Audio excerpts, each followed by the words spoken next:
নমস্কার বন্ধুরা, আমি বর্তিকা। তোমরা দেখছো বর্তিকা রান্নাঘর। আজ তৈরি করব এগ ফিঙ্গার। তাহলে তোমরা দেখতে থাকো। উপকরণে রয়েছে ডিম, সাদা তেল, ধনে গুঁড়ো, ব্রেড ক্রাম্বস, হলুদ, জিরে গুঁড়ো, কর্নফ্লাওয়ার, ময়দা, লবণ, গোলমরিচ গুঁড়ো, পেঁয়াজ কুচি একটা ছোট সাইজের, টমেটো কুচি একটা ছোট সাইজের, লঙ্কা কুচি, ধনেপাতা কুচি।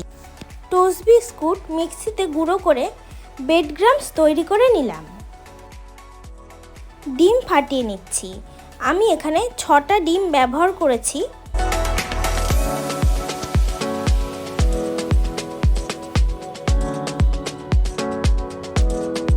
হাফ চামচ লবণ,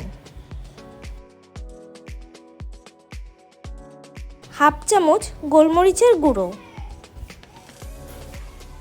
লঙ্কা কুচি, টমেটো কুচি, পেঁয়াজ কুচি,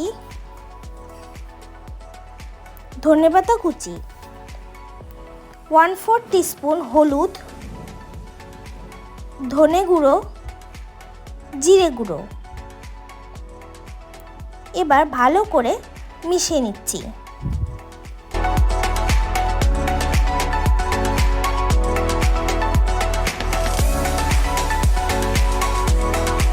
যেই টিফিন বক্সে আমি ডিমটা ভাপিয়ে নেব, তার মধ্যে সামান্য পরিমাণ সাদা তেল দিয়ে ভালো করে চারিপাশটা মাখিয়ে নিচ্ছি। ডিমের মিশ্রণটা এবার দিয়ে দিলাম।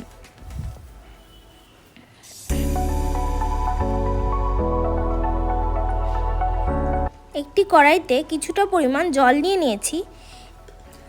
একটা স্টিলের ম্যাট বসিয়ে দিলাম। টিফিন বক্সটা বসিয়ে দিলাম। জলের পরিমাণ টিফিন বক্সের অর্ধেকটা যাতে ডুবে থাকে সেই রকমভাবে দেবে। 15-20 মিনিট ভাপিয়ে নিচ্ছি। 15-20 মিনিট পর টিফিন বক্সটা নামিয়ে নিলাম।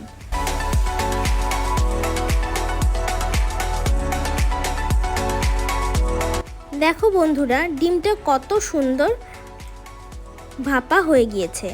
এবার একটি ছুরির সাহায্যে চারিপাশটা একটু ছাড়িয়ে নিলাম। এবার ফিঙ্গারের আকারে লম্বা লম্বা করে কেটে নিচ্ছি। একটি মিশ্রণ তৈরি করে নেব। 4 চামচ কর্নফ্লাওয়ার দিয়ে দিলাম, 2 চামচ ময়দা, 1/4 টিস্পুন লবণ, গোলমরিচের গুঁড়ো। এবার অল্প অল্প জল দিয়ে মিশ্রণটা ভালো করে মিশিয়ে নিচ্ছি। ব্যাটারটা খুব বেশি পাতলাও হবে না, আবার খুব বেশি ঘনও হবে না।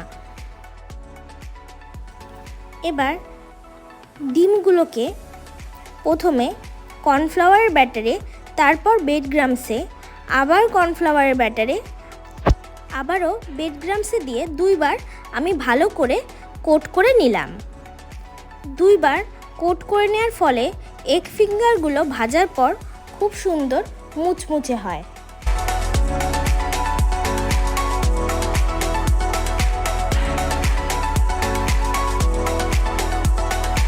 কড়াইতে সাদা তেল দিয়ে দিলাম।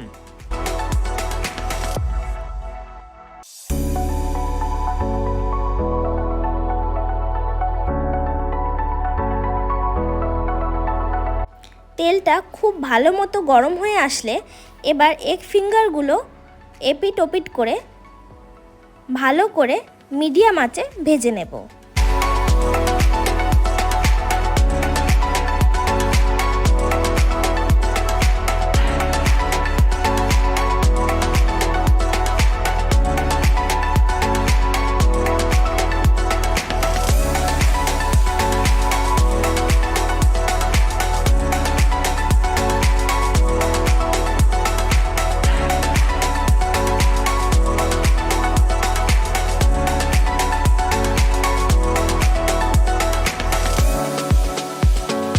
প্রত্যেকটা এগ ফিঙ্গার আমি খুব ভালো করে ভেজে নিয়েছি। এবার তুলে নিলাম।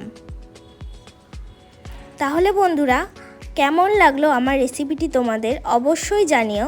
আর ভালো লাগলে লাইক, কমেন্ট, শেয়ার এবং আমার চ্যানেলটিকে সাবস্ক্রাইব করে আমার পাশে থেকো। অবশ্যই এই রেসিপিটি তোমরা একবার হলেও ট্রাই করে দেখো। আশা করি তোমাদের ভীষণ ভালো লাগবে। আজকের মতো টাটা।